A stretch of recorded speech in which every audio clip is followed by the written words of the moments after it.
Rubro-negra, mais um vídeo aqui hoje falando pós-jogo de Atlético e Flamengo, um pouco tardio também aqui, porque não deu tempo de fazer ontem, mas vamos lá. Mas primeiro, antes de falar aqui do pós-jogo do Atlético e Flamengo, só fazer um adendo aqui no jogo da Copa da Conmebol Libertadores, que nós também não conseguimos fazer o pós-jogo. O Atlético entrou muito mal naquele jogo, né? A gente pode ver ali, tinha posse de bola, tinha tudo, mas não conseguia trabalhar para chegar na frente da área. E foi muito do que a gente falou para aquele pré-jogo, né? É que não adianta você mudar a formação e você não mudar seu padrão de jogo. Aí entra a convicção do Turra, de que o time precisa ser mais contido, ter uma posse de bola menor, não sabe jogar com a bola quando precisa, não sabe o que fazer com a bola. Mas isso vem melhorandinho de acordo com esse jogo do Flamengo, né? No segundo tempo ele colocou os 3 volantes novamente, o time se acertou e conseguiu fazer o resultado. Bom, a Libertadores é isso, não vamos alongar muito aqui, mas aqui agora, passando para o Brasileirão, pode chorar, Gabigol, pode chorar, Gabigol. Mais uma vez, veio derrotado aqui na Arena, falou muito. Vem falar aqui do nosso gramado sintético. Pô, tem gramado sintético no Allianz, tem gramado sintético agora no Engenhão do Botafogo, tem gramado sintético no estádio do Corinthians, metade do estádio do Corinthians, metade do gramado é sintético.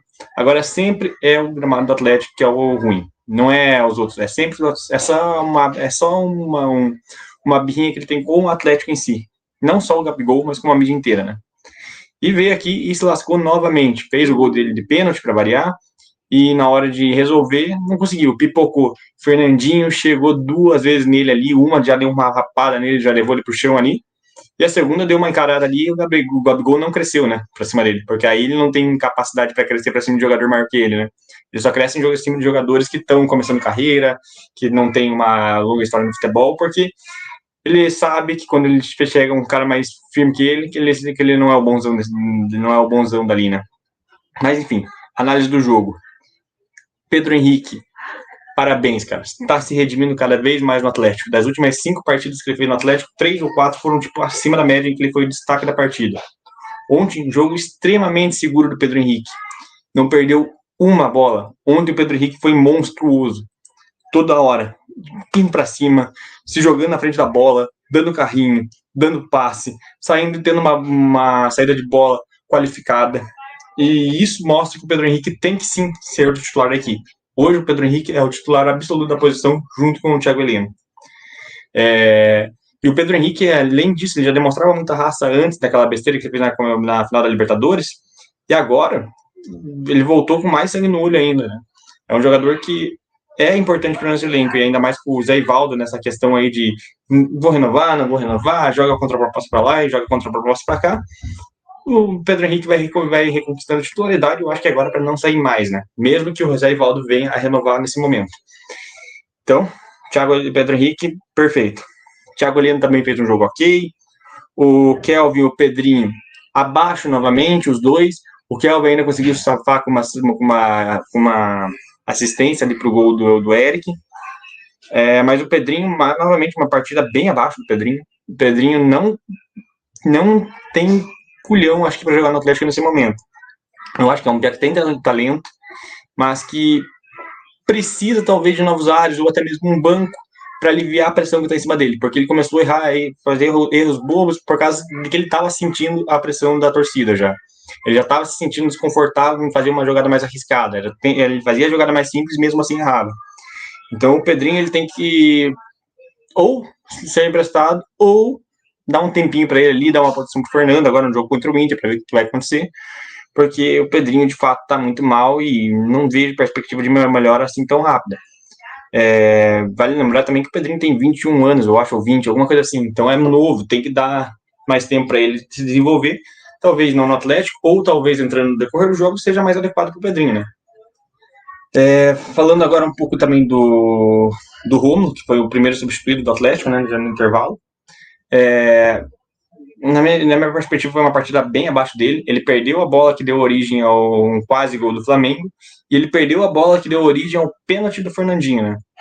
Então, o Rômulo foi bem mal nessa partida aqui. Eu acho que ele sentiu a perna ali, porque em algum momento do jogo ali, a gente comentou na baixada lá, ele tá colocando a mão na perna aqui, na coxa esquerda, na posterior. Então, pode ter sentido e isso pode ter prejudicado o jogo dele. Tanto é que ele foi substituído, né? Eric, Fernandinho e Christian aqui. Vamos avaliar esse trio junto. Trio perfeito no meio campo. O Christian começou um pouco abaixo, mas veio durante o jogo crescendo na partida, até que em algum momento ele conseguiu controlar o meio campo ali, adiantar a marcação junto com o Fernandinho e com o Eric. E aqui o ponto importante, ó. O Atlético, novamente, ele começou com as linhas muito baixas, ele deixou o Flamengo jogar e tomou gol. A partir do momento que o Atlético sobe as linhas, ele gera um incômodo para o Flamengo que não consegue mais sair jogando de maneira qualificada. O Flamengo força o chute, nós ficamos com a bola. E foi aí que nós fizemos o gol. Então está claro, o Atlético é um time que sabe jogar com bola. O Atlético é um time que sabe fazer pressão alta. Então por que baixar tanto as linhas? Não tem necessidade disso. Nosso time tem qualidade para jogar com a bola no pé e tem qualidade para fazer uma marcação alta ou, no mínimo, uma marcação na intermediária. Outra coisa que falta aqui também, aproximação da segunda linha. Quando os nossos atacantes descem ali, ou 2 ou 3, para fazer a pressão, a gente tem um buraco no meio por causa que a segunda linha, que são as linhas dos volantes, ela não acompanha. Ela fica parada esperando um eventual contra-ataque ali, ou uma eventual saída de bola.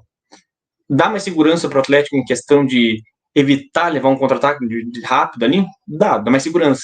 Mas é uma coisa que acaba cansando os jogadores, desgastando os jogadores, porque vão 3 para cima, daí tem um espaço que o Flamengo sabe sair jogando bem fácil ali, por causa que qualquer outro time sai jogando muito fácil, por causa que as linhas do Atlético estão muito espaçadas. Acho que tem que consertar isso. Mas quando o Atlético consertou isso em alguns momentos do jogo, quando a gente fazia essa pressão toda, vinha as 3 linhas junto para frente, nós conseguimos os melhores momentos do jogo. Foi a partir dos 25 do primeiro tempo, foi a partir dos 30 do segundo tempo. Esses foram os melhores momentos do Atlético no jogo, quando se houve o adiantamento das linhas de marcação. Quando a segunda linha, que foi a nossa linha dos volantes, elas acompanhavam a primeira linha, que era a linha dos atacantes.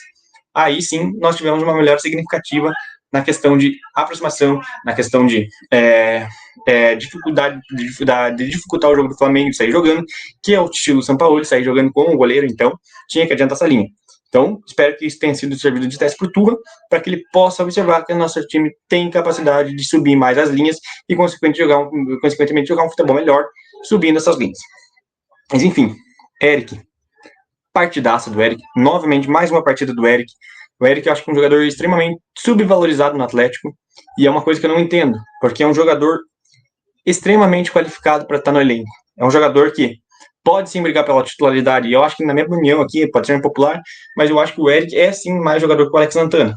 Não digo mais jogador, mas é um jogador mais importante para o Atlético precisa nesse momento do que o Alex Santana. O Eric, ele permite que a gente jogue um futebol mais ofensivo. Por exemplo, vamos supor, a gente quer liberar o Christian, a gente quer liberar o Vitor Bueno, a gente quer liberar o Terans, a gente quer liberar o Vitor Roque, a gente precisa de um jogador como o Eric, um jogador mais físico, que é o carregador de piano. O Eric é esse jogador que é o carregador de piano. O Eric, ele é aquele jogador muito físico, ele está em todas as partes do campo, ele está em todos os locais, e ele dá cobertura para todos, inclusive para os volantes. E é uma peça muito importante, tanto é que ele saiu do lado esquerdo do nosso lado direito, que estava com o Kelvin, e foi jogar com o Pedrinho lá do lado esquerdo, porque o Pedrinho estava sofrendo muito, né? Então, é isso. Fernandinho, novamente, outro jogador extremamente qualificado, deu assistência para o Vitor Roque, que fez um gol. Não sei se ele tentou dominar ou não, mas foi assistência, foi gol e tá valendo tudo. Christian melhorou, como eu te falei, no segundo tempo ali, se aproximou muito dos jogadores, deu aquela coisa que a gente tanto pede no Atlético. Cadê a aproximação, né? E ele deu, o Christian deu. O Davi Teranos, eu acho que fez um jogo meio abaixo. Eu até que entendi a substituição do Turra, eu só não achava que seria ideal colocar o Pablo naquele momento, eu achava que seria o Vitor Bueno, mas acabou dando certo, né? Então, não tem problema nenhum, já que o Davi Teranos fez certinho aqui. Já o Vitor Roque, outra partida excepcional desse Piá. Esse Piá é extremamente rápido, é um Piá muito qualificado para estar no Atlético, e é uma pena que a gente possa perder ele no meio do ano, né? Porque vai fazer muita falta. Não tem nenhum outro jogador com as características dele no futebol brasileiro, nenhum mesmo. Quando o Turra fala que ele é o melhor atacante central aqui que a gente tem, é pura verdade. O Vitor Roque é extremamente diferenciado e qualificado para a posição. Pablo também entra muito bem no segundo tempo, muito bem mesmo, ajuda o time a controlar o meio campo, segurar mais a bola, reter mais a bola, acalmar o jogo no momento que o Atlético estava mais ansioso, e foi muito bem também. Outro que entrou aqui foi o O Hugo Moura entrou mais ou menos bem, eu acho que não deveria ter sido a substituição, mas era previsível que o Turra ia fazer isso, se o Atlético fizesse o gol. Até quando ele chamou o Vitor Bueno, eu falei ali que teve a falta, né? Ele falou, eu falei, se a gente fizer o gol agora, cara, ele vai chamar o Vitor Bueno de novo pro banco e vai colocar o Hugo Moura. Dito e feito, ele fez isso. Turra é previsível nessas questões aí. Colocou o Hugo Moura não fez nada, não foi mal, não foi bem, mas também não fez nada. Nada de mais, nada de menos. Ok, jogou aqui, nota 6. Thiago Andrade, muita velocidade, mas péssimas tomadas de decisão.